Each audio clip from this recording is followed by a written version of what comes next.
Gauri Suryavanshi, S मराठीमध्ये आपलं स्वागत। वळूया आजच्या बातमीकडे। नाशिकच्या नांदगाव नगर परिषद तर्फे कर वसुलीची धडक कारवाई मोहीम राबवण्यात आली आहे। नांदगाव नगर परिषदेतर्फे शहरात घरपट्टी, पाणीपट्टी, गाळा भाडे, जागा भाडे इत्यादी कराच्या वसुलीची धडक मोहीम राबवण्यात आली आहे। मोहिमेअंतर्गत आजपर्यंत पाणीपट्टी थकबाकीचे एकूण 30 नळ कनेक्शन कट करण्यात आले। तसेच घरपट्टी थकबाकीदारांपैकी शहरातील सुयोग कॉलनी परिसरातील एक रो हाऊस सील करण्याची कार्यवाही करण्यात आली।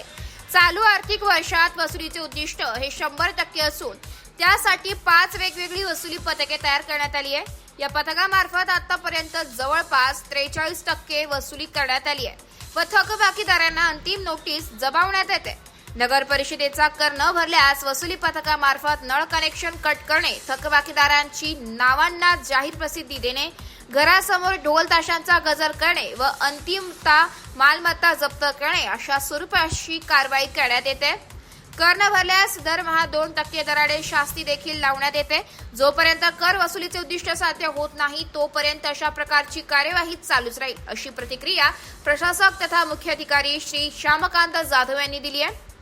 यांच्या मार्गदर्शनाखाली वसुली पथकामध्ये प्रशासकीय अधिकारी राहुल कुटे, कर निरीक्षक प्रमोद यांच्या मार्गदर्शनाखाली वसुली पथकामध्ये प्रशासकीय अधिकारी राहुल कुटे, कर निरीक्षक प्रमोद पवार, स्वच्छता निरीक्षक तुषार लोणारी, रामकृष्ण चोपडे, दीपक वाघमारे, सुनील पवार व इतर कर्मचारी यांची नेमणूक करण्यात आली आहे।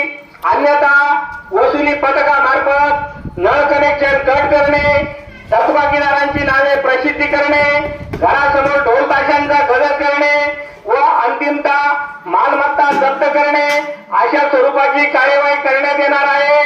याची सर्वांनी नोंद घेऊन सहकार्य करा।